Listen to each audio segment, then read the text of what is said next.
जय श्री कृष्ण। आपका स्वागत है आज के एपिसोड में। आज हम बात करने जा रहे हैं कुछ ऐसी चीजों के बारे में जिसे आप अपनी डेली लाइफ में जाने अनजाने में करते होगे या किसी को करते हुए देखते होगे। ये बहुत ही छोटी मोटी चीजें हैं लेकिन आपके ग्रहों के ऊपर बहुत बड़ा प्रभाव डालती हैं। आज का ये वीडियो देखने के बाद में कुछ ऐसी चीजें हैं जो आप अपनी लाइफ में अगर बदल लेते हैं तो आप अपने ग्रहों को अच्छा कर सकते हैं। इसके साथ ही साथ में ये एक ऐसी टेक्निक भी होती है जो किसी इंसान की कुंडली देखे बिना ये बताने में हेल्प कर देती है कि उसके ग्रह किस अवस्था में है। मतलब अगर मेरे पास आपकी कुंडली नहीं है लेकिन फिर भी आप मुझे इनमें से कुछ लक्षण बताते हो तो ये बता देगा मुझे कि आपकी कुंडली में ये ग्रह पक्का खराब है। क्योंकि या तो आप ये काम करके अपने ग्रह को खराब कर रहे हो या फिर वो ग्रह खराब होने की वजह से आप ये काम कर रहे होते हो। दोनों कंडीशन में अगर आप इन कामों को सुधार लेते हो तो आपकी लाइफ में वो ग्रह अच्छे हो जाते हैं और आपको उनका लाभ मिलने लगता है। अब इसका एग्जांपल अगर मैं कहूं तो आपने अपनी लाइफ में कई ऐसे लोग देखे होंगे जो बहुत ज्यादा कोई पूजा पाठ नहीं करते हैं फिर भी उनकी जिंदगी बड़े मजे में चल रही है, और कुछ लोग हैं जो बहुत पूजा पाठ करते हैं, भगवान का नाम लेते रहते हैं, फिर भी वो दुखी हैं। ऐसा इसी वजह से होता है क्योंकि ये कुछ चीजें हैं जो जाने अनजाने में करते हुए आप अपने ग्रहों को बिगाड़ रहे होते हो। एपिसोड की शुरुआत कर देते हैं ग्रहों के राजा सूर्य से। ज्योतिष में सूर्य को पिता का कारक भी माना जाता है। तो जो आपके पिता हैं अगर आप उनसे बदतमीजी से बात करते हैं, उनका सम्मान नहीं करते हैं, उन्हें किसी भी तरीके से दुख पहुंचाते हैं तो आप अपनी कुंडली में सूर्य को खराब कर रहे होते हैं। और ऐसा सिर्फ पिता के लिए नहीं है, जितने भी पिता तुल्य लोग हैं, मतलब आपसे उम्र में आपके पिता के बराबर अगर कोई व्यक्ति है, चाहे वो किसी भी पोजीशन पे हो, आप अगर उसके साथ में बदतमीजी कर रहे हो, उसके साथ बुरा व्यवहार कर रहे हो तो ये आपके कुंडली के सूर्य को खराब करता है। मैंने बोला सूर्य राजा हैं तो जितनी प्रशासनिक अधिकारी होते हैं वो भी सब सूर्य के अंडर आते हैं। इनके साथ में अगर आप कुछ बुरा व्यवहार करते हो तो ये भी आपके सूर्य को खराब करने का काम करता है। मान सम्मान का कारक होते हैं सूर्य। अगर आप अपना अहंकार जताने लगते हो दूसरों के ऊपर, आप दूसरों को ये दिखाने लगते हो कि वो आप उनसे कहीं ज्यादा बड़े हो, तो ये आपके खराब सूर्य को दर्शाता है। किसी भी व्यक्ति को अगर आप देखें कि बहुत ज्यादा अहंकारी है, अपने आप को ही सब कुछ समझता है, तो समझ जाइए कि उसका सूर्य खराब है। सुबह देर से सो के उठना भी खराब सूर्य की निशानी होती है।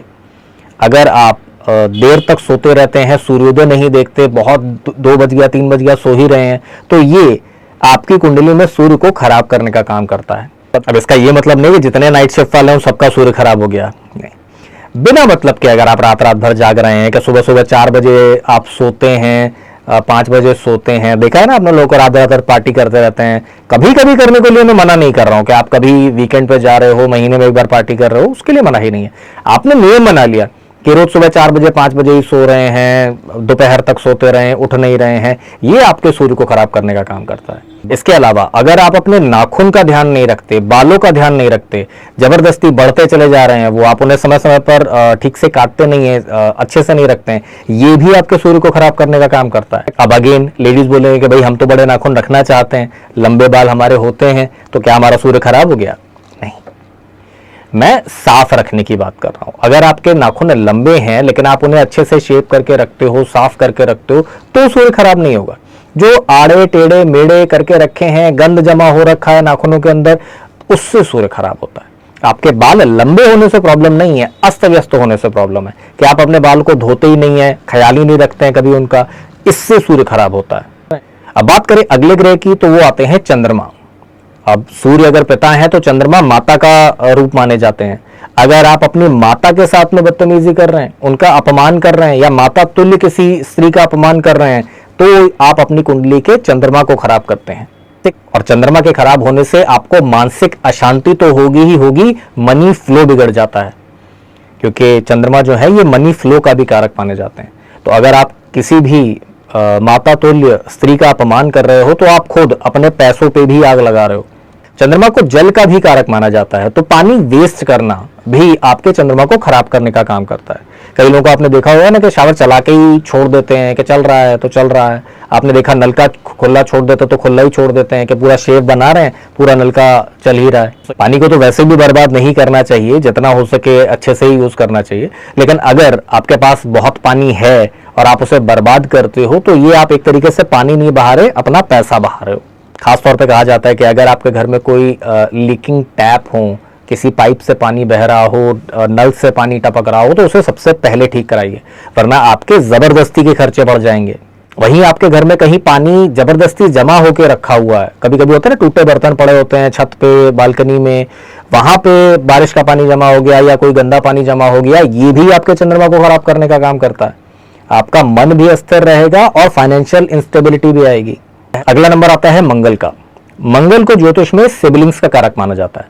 अगर आप जबरदस्ती अपने भाई बहनों से झगड़ा करते हो, जमीन जायदाद के चक्कर में तो आजकल बहुत ज्यादा झगड़े हो जाते हैं, लेकिन इन जनरल भी अगर आप अपने भाई बहनों से जबरदस्ती की बहसबाजी में लगे रहते हो, जबरदस्ती की लड़ाई झगड़े करते रहते हो, एक तो ये इस बात का निशानी होता है कि आपकी कुंडली में मंगल खराब है, अगर आपकी आपके भाई बहनों से नहीं बनती है तो। और दूसरा, अगर आप ये चीज कर रहे हो तो आप अपनी कुंडली के मंगल को खराब कर भी रहे हो। मंगल भूमि का कारक भी होता है, साहस का कारक भी होता है, तो जिनके कुंडली में मंगल खराब होते हैं वो डरपोक किस्म के हो जाते हैं। घर के अंदर शेर बनेंगे लेकिन बाहर किसी से लड़ने की या बोलने की उनकी हिम्मत नहीं होती। और क्योंकि मंगल भूमि का कारक है, अभी मैंने कहा जायदाद के चक्कर में लड़ाइयां हो रही होती हैं, तो जिनका मंगल खराब होता है उनको भूमि पाने में भी बहुत ज्यादा कठिनाइयां होती हैं। अब ऑब्वियसली अगर जायदाद का केस चल रहा है, भाई बहनों में लड़ाई चल रही है, तो फिर पाने में तो दिक्कत हो ही रही है। तो ये दोनों चीजें हैं, ठीक है ना। एक तो मंगल खराब होने की वजह से ये चीजें होती हैं, और ये चीजें करके भी इंसान अपना मंगल खराब करता है। और यहाँ एक बहुत छोटी सी आदत भी आपके मंगल को खराब कर सकती है, वो होती है नाखून चबाने की आदत। अगर आपकी नाखून चबाने की आदत है तो इसको तुरंत छोड़ दीजिए, क्योंकि ये आपकी कुंडली के मंगल को खराब करने का काम करती है। अगला नंबर आता है बुध का, जो बुद्धि, वाणी और व्यापार का कारक होते हैं। तो अगर आप कठोर वाणी का इस्तेमाल करते हैं, गंदी जबान का इस्तेमाल करते हैं, गाली गलौज करते हैं, ये आपके बुध को खराब करता है।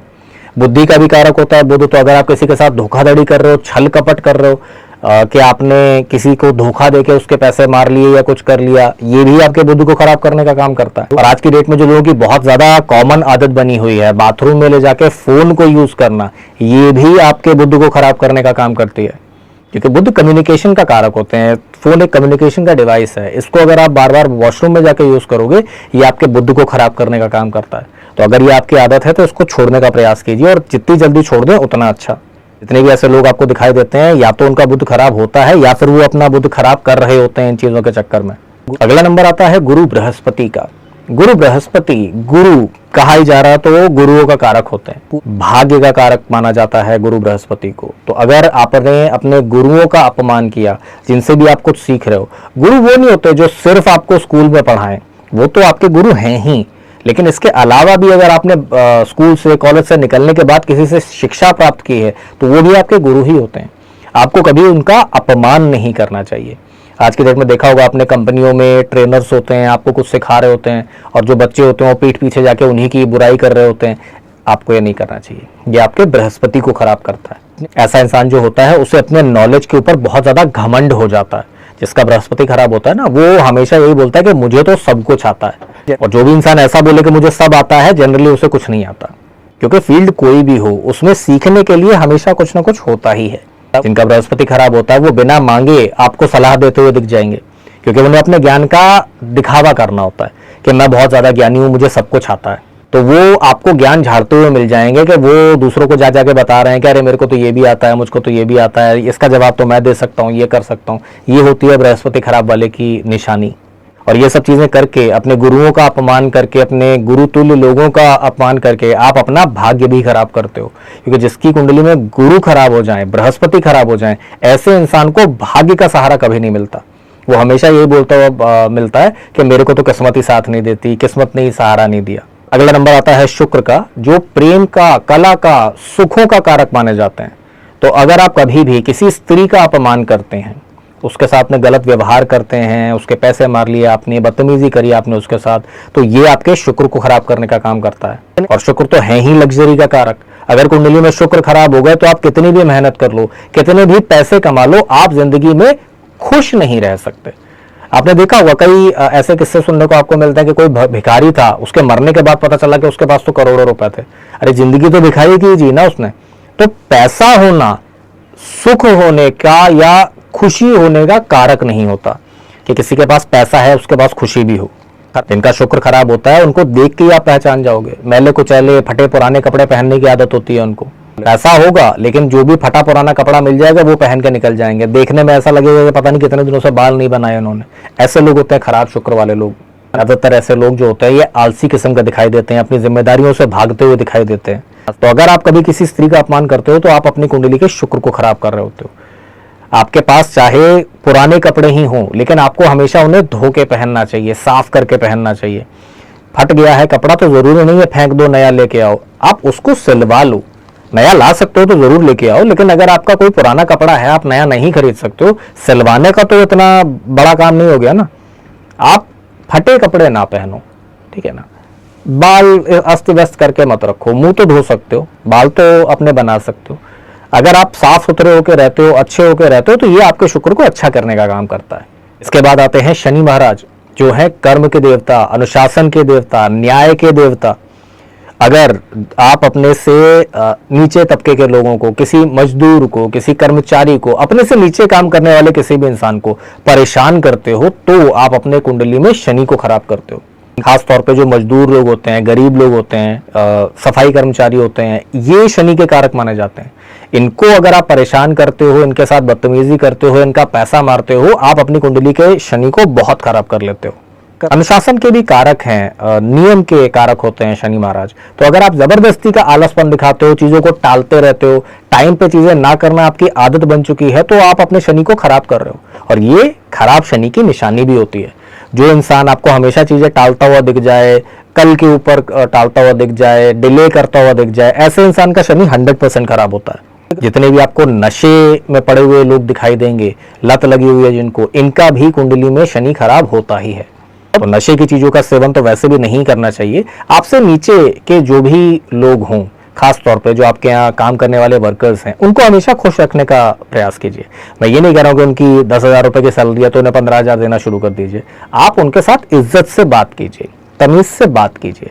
जबरदस्ती अपने से छोटा समझ के झिड़क देना, कुछ गलत बात बोल देना, या फिर अपने आप को सुपीरियर समझ के उनको कुछ बोल देना, ये नहीं करना चाहिए। उनका भी सम्मान कीजिए, वो भी इंसान है। लास्ट बचे दो ग्रह राहु और केतु। तो बात करें राहु की, तो राहु सर का हिस्सा है, ठीक है ना। इनके पास ज्यादा से ज्यादा दिमाग से जुड़ी हुई चीजें हैं। तो जितनी भ्रम फैलाने वाली चीजें होती हैं, अचानक से हो जाने वाली घटनाएं होती हैं, वो सब राहु के अंडर आती हैं। इसकी भी कुंडली में राहु खराब होते हैं, उसे झूठ बोलने की बहुत आदत होती है। बात बात पे झूठ बोलता हुआ दिख जाएगा, धोखा देता हुआ दिख जाएगा, कोई जरूरत नहीं है तब भी कुछ ना कुछ बोलता हुआ दिख जाएगा। और छोटी सी भी चीज होगी ना, जैसे कि आपने पूछ लिया कल रात में आप कहाँ गए थे, बोल सकता है बंदा कि हाँ मैं अपने दोस्त के यहाँ गया था, लेकिन बिना बात के वो झूठ बोल देगा कि नहीं मैं तो घर पे ही बैठा हुआ था। और शनि के बाद नशे की अगर बात की जाए, चाहे वो खाने पीने की चीजों का नशा हो, चाहे जुए की लत हो, ये राहु के अंडर आती है। जिन किन्हीं भी लोगों के कुंडली में राहु खराब होते हैं, उन्हें किसी न किसी चीज की लत जरूर लग जाती है। वो जुए की लत भी हो सकती है, नशे की लत भी हो सकती है, किसी न किसी चीज के एडिक्ट हो जाते हैं ये लोग। ऐसे लोगों की खास आदत होती है कि ये अपने घर में कबाड़ इकट्ठा करके रखते हैं।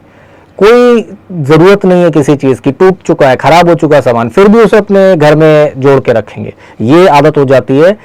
जिनकी ये आदत होती है उनका तो राहु खराब होता ही है, लेकिन अगर आप ये चीज जानबूझ के करते हो तो भी आप अपने राहु को खराब करते हो। दूसरों से जलन की भावना रखना, कंपटीशन के लिए मैं मना नहीं कर रहा हूं कि किसी के 90 नंबर आ रखे हैं तो आप कोशिश करो कि आप 95 लेके आओ, ये कंपटीशन है, ठीक है ना। लेकिन आप कर कुछ नहीं रहे, लेकिन बस जल रहे हो उससे कि अरे इसके 90 कैसे आ गए, मेरे तो 40 ही आए हैं। जलन नहीं करनी चाहिए। जलन का काम अगर आप करते हो तो आप अपने राहु को खराब कर रहे हो। तो लास्ट बच गए केतु। तो केतु होते हैं रहस्य का कारक, जितनी भी गुप्त चीजें होती हैं उनका कारक, मोक्ष का कारक माने जाते हैं केतु महाराज। और जानवर खास तौर पे डिनोट किए जाते हैं केतु जी से। अगर आप अनावश्यक ही बिना बात के किसी जानवर को सताते हो तो आप अपने केतु को खराब करते ही हो। गली में कोई कुत्ता आराम से बैठा हुआ है, आप उसे पत्थर मार के जा रहे हो, डंडा मार के जा रहे हो, जबरदस्ती परेशान कर रहे हो, ये आपके केतु को खराब करता है। अगेन काटने आ रहा है कोई कुत्ता, आप उसे उसके वजह से डरा रहे हो, मार रहे हो, कुछ कर रहे हो, वो गलत नहीं है, वो तो आप आत्मरक्षा के लिए कर रहे हो। लेकिन अच्छा भला कोई बेचारा शांति से जानवर कोने में बैठा हुआ है, जबरदस्ती आप जा जाके उसको परेशान कर रहे हो, ये आपके केतु को खराब करने का काम करता है। ऐसा नहीं करना है कि मतलब कोई कुत्ता काटने के लिए आ रहा है और आप खड़े हो कि नहीं काट लो भैया, कहीं इसको मार दिया तो केतु खराब हो जाएगा, नहीं। अगर आपकी ऊपर कोई अटैक कर रहा है तो ऑब्वियसली आप अपने आप को बचाओगे ही, लेकिन जबरदस्ती किसी जानवर को या ऐसी किसी चीज को परेशान नहीं करना चाहिए। ऐसे भी कई लोग होते हैं जो साधु संतों का अपमान करते हैं, उन्हें गालियां बकते रहते हैं कि ये तो ढोंगी हैं, ये तो ऐसा कर रहे हैं, ये तो वैसा कर रहे हैं। अरे वो जो कर रहे हैं उन्हें कर लेने दो, आपको कुछ बोलने की क्या जरूरत है। अगर आप किसी को धोखाधड़ी करते हुए देखें तो उसको बोलना आपका हक बनता है, लेकिन अगर कोई इंसान कोई प्रवचन दे रहा है, कोई बात अच्छी बात कह रहा है, सिखा रहा है, जबरदस्ती गालियां देते रहना, जबरदस्ती किसी साधु संत को बुरा भला कहते रहना, ये आपकी कुंडली के केतु को पक्का खराब करता है। बहुत ज्यादा लालच कर लेना, ठीक है ना, दूसरों से ईर्ष्या रखना भी आपके केतु को भी खराब करता है, राहु को भी खराब करता है। मतलब जलन रखना तो एक ऐसी चीज है जो आपके राहु और केतु दोनों को ही खराब करेगी। अब सारे ग्रहों के बारे में मैंने आपको बता दिया कि क्या करने से कौन सा ग्रह खराब होता है। यहां पे समझने वाली सिर्फ एक ही बात है कि अगर आप कभी भी ये चीज किसी को करते हुए देखते हैं तो पहली चीज तो समझ जाइए कि उसका वो ग्रह खराब है, और दूसरी चीज अगर आप उसके शुभ चिंतक हैं या फिर उसका भला करना चाहते हैं तो उनको भी ये चीज समझाइए और खुद भी इस चीज को समझिए कि ये चीजें करना अगर आप छोड़ देते हो तो अगर आपकी कुंडली में वो ग्रह खराब सिचुएशन में भी बैठा हुआ है तो भी आपको उतना परेशान नहीं करता। कहने का क्या मतलब हुआ कि अगर ऑलरेडी कुंडली में वो ग्रह खराब है तो एक तरीके से मान लीजिए आग जल रही है, अगर आप ये काम करते हो तो उस आग में घी डालने का काम करते हो, ठीक है ना, वो आपकी जिंदगी में और परेशानियां पैदा कर देगी। वहीं अगर आप उस चीज को न्यूट्रलाइज कर ले जाते हो, उस आग को ठंडा करने की पानी के छींटे मारते हो, तो आग तो तब भी जलेगी लेकिन थोड़ी कम परेशान करेगी। बस यही है आज के पूरे एपिसोड का सार कि अगर आप अपनी जिंदगी में इन चीजों को समझते हो तो आप अपनी जिंदगी में छोटी मोटी चीजें करके इन ग्रहों को ठीक कर सकते हो। अब आज का एपिसोड हम यहीं तक रखेंगे, अब आपसे मिलेंगे अगले एपिसोड में, तब तक के लिए जय श्री कृष्ण।